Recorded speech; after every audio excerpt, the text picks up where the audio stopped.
You're listening to the Veterinary Innovation Podcast.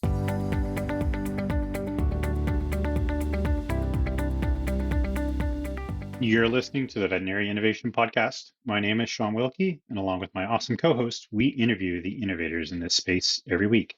Ivan, please get us started. Hey, I'm Ivan Zach, and I'm excited to greet our new guest, Elizabeth Green. Elizabeth is the president of VetMedux, part of Instinct Science, which acquired the company in January 2024. She founded VetMedux and is known for creating Clinician's Brief and Plum's Veterinary Drugs, both leading resources in veterinary medicine. Before VetMedux, Elizabeth was the director of sales and marketing at Veterinary Learning Systems.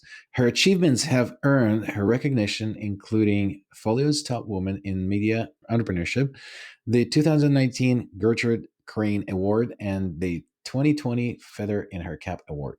Elizabeth has a bachelor's degree in animal science from Purdue University and an MBA from Oklahoma City University. She lives in Tulsa with her husband, Jeff, and their dog, Moose. Through her professional journey and professional commitment to the veterinary community, Elizabeth continued to make an impactful difference in the lives of both veterinary professionals and pet owners. Elizabeth, welcome to the show. Thank you for finding the time. Thank you. Thank you for inviting me. So we had Caleb on the show here when you guys merged or were acquired. Can you tell me a little bit more? So I've been using Plum through my career as a veterinarian for years and years, and then I don't think about it as a company. Like I thought about it more as a book. There's a bunch of books, and someone makes a book. Like, can you explain that a little bit to me? Because I thought, okay, there's a book. There's different publishers. They have different books. Plum is just something that is published by someone all the time. This sounds like there's a little bit more background. How did it come about to actually be the Plums, veterinary drug book, and where it evolved until up to the acquisition? Yeah, no, that's a great question. It was about 10 years after we had founded Clinician's Brief.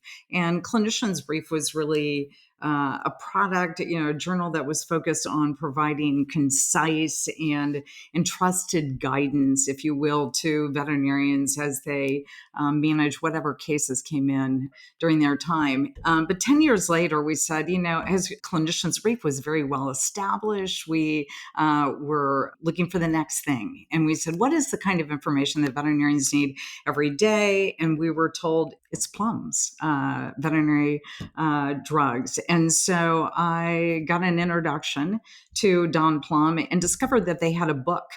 It was a book and it came out once every 3 years. And as you know, with publishing, you have to have a manuscript to the printer way ahead of when your book prints. So literally a new drug could have come out in the market 6 months prior to publication of a new edition. And because each publication only came out at once every 3 years, by the time the book came out, it would be outdated. And you would have to wait another 3.5 years for your drug to be included in the book. So we went to Don and said, why don't we help you make a digital version of Plum so that it can be continuously updated and veterinarians can have the latest drug information in practice? So really, that's how it came about. And we collaborated with him initially to build that. And then later in 2018, bought Plums from him. That's cool. Very neat and interesting to hear like the journey, kind of how it turned into a digital application, which we're obviously both familiar with, and a lot of us are. And then we fast forward, we're on, I guess, a bit of a journey now. You guys have been acquired. We've talked about the acquisition. We understand, I think, a lot of what was behind it, but that's been a while now.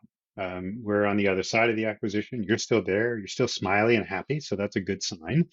But what innovation are you guys working on, and how is that kind of merging together of the people and the products going? And what should our audience be excited about when they think about Plums and they think about Clinician's Brief and when they think about the acquisition that Instinct has done of you guys? What's the future look like?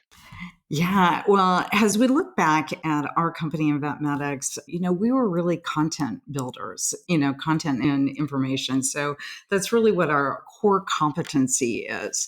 And as we begin to look at the future, I mean, there's massive change coming, massive transformation.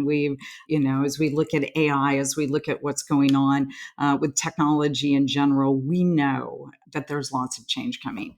We were familiar with Caleb Frankel because he was in practice when we were getting ready to build out this digital version of Plums.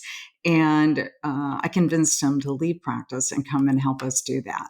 And so he was still working in practice part time. And so Caleb's been a part of this journey, but I think it helped us see what the beauty of marrying a content expertise with somebody with software expertise, technology expertise going forward. So I think that's kind of what our thesis is, and I think it's a beautiful recipe for innovation going forward. Is really incredible content and information married with incredible software.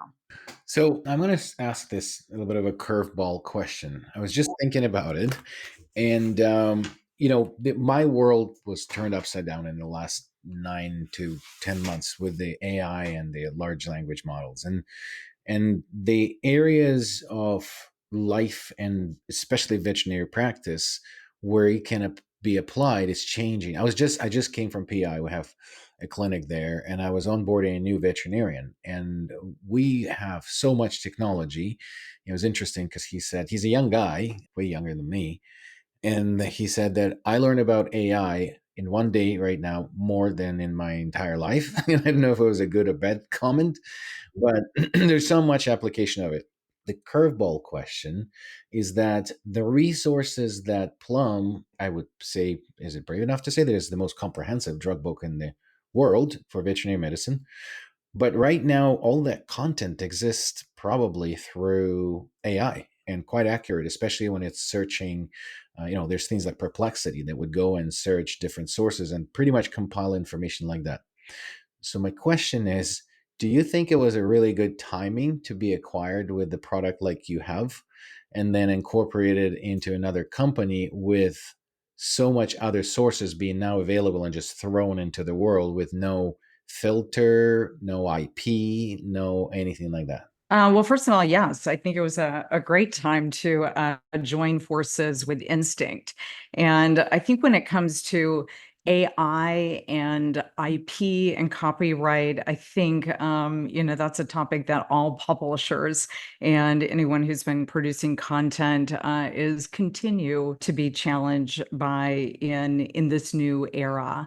However, when we're talking about and discussing drug information, there are really some nuances that impact not only veterinary medicine but human medicine as well. And first of all, as the producers of plums, our focus is really, to create the most up to date and most trusted veterinary drug reference out there. And that's one of the reasons that so many people right now do rely, both in the US and Canada and globally, on plums. But that requires that we update information. I think many people probably don't know this, but every week and every day.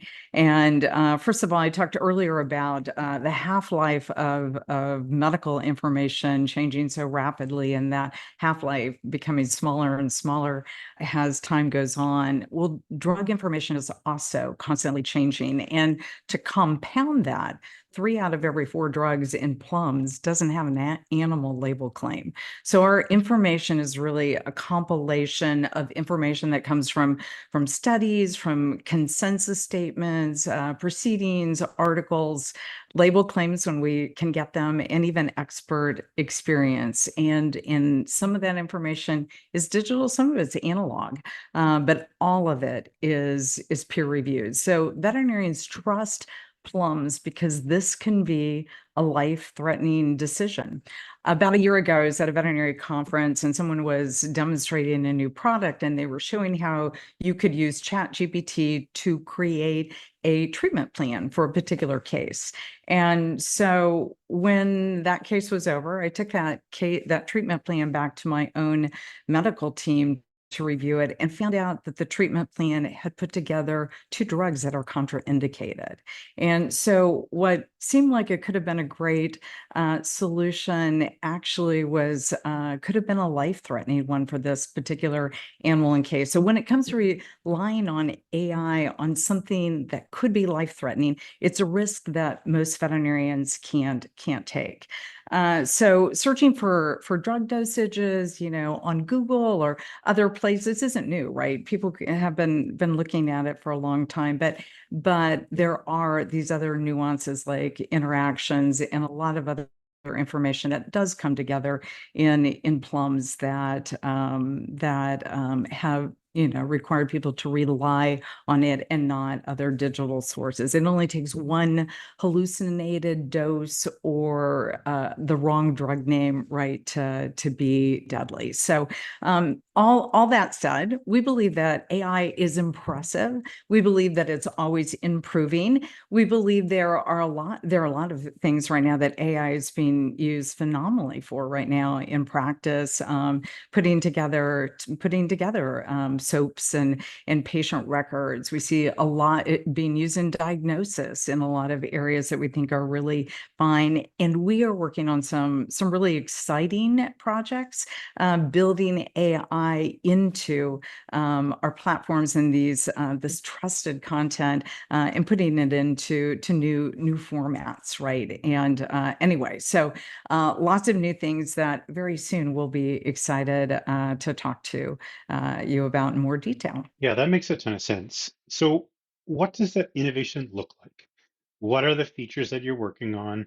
What are the things on your roadmap that get you excited when you look at the work that you guys are working towards? Yeah, I think one of the things I'm super excited about, there are things that I'd love to see.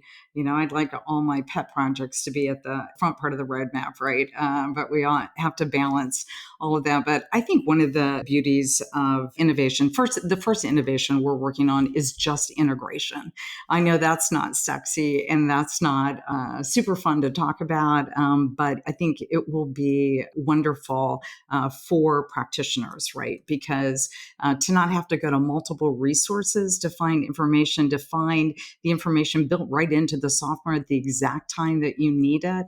And so I think that integration is obviously first step and step number one. Some of the things, though, that I get excited about are education. I think about continuing education right now in veterinary medicine. And right now, if I'm a veterinarian, I'm not a veterinarian, but if I'm a veterinarian and I go to a session and I get 1 hour of CE, really that 1 hour only verifies that there was a quote unquote butt in the seat, right? It doesn't indicate any type of learning that took place. It doesn't really show competency.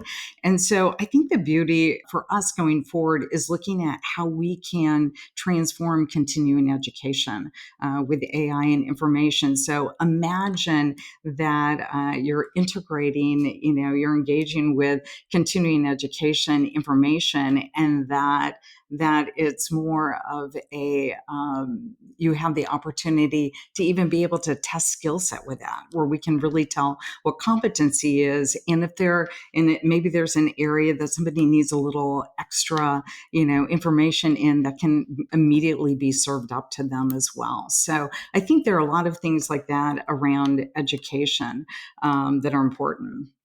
What do you think that looks like? Currently the attention span is so short. And it's becoming shorter and shorter, and people can't listen to podcasts, even if it's 20 minutes. Shorts on YouTube, stories on Facebook, like all of that stuff. Like this is as much as people have attention span. What do you think that looks like for continuous education? Is that more of a format that we're switching to? I mean, my son probably, like, I don't think that he can sit through any movie or anything because they just immediate brief sort of gratifications all over the place without focus. Are we going to follow that trend to catch up with how people consume information, or that's kind of leading to poor education and we need to stick with what we've been doing in the past? I think all three of us would probably agree that we don't learn best when we sit and just watch a watch a 1 hour webinar, let's say, right? And so being able to look at all the different ways that somebody learns and what is optimal. But I think we're going to begin to see this trend to what we call micro learning, where people are learning in smaller segments. And imagine if you have learning integrated into your software platform that you're managing cases with. The best time to learn, right, is when you've got a problem in a situation, right? And how can we tack on micro learning to things that people are doing every day throughout the day? So I think how people learn and how we can address that differently is certainly going to make a difference. Now, if accreditation doesn't change, I doubt that people are going to want to start accrediting people for whatever, a 3-minute learning session or a 5-minute learning session. So that may not, we may have to look at what's innovative from that standpoint as well. So how do we match up those things going forward? So I've got an interesting question for you, kind of given your background as a, in the field of journalism and writing and, then running Clinicians Brief and then Plums. What do you think VetMed looks like, let's say 5 years out, or maybe even let's get a little bit bolder. What do you think it looks like 10 years out? What changes do you see for the industry? Yeah, I don't even know if I can get my arms around 10 years right now. I feel like that's going to be such a great change from where we are. But let's just stick with 5 years right now. First of all, I think we'll all be happy to see that surely there will be an extinction of the fax machine in those practices that still have one, right?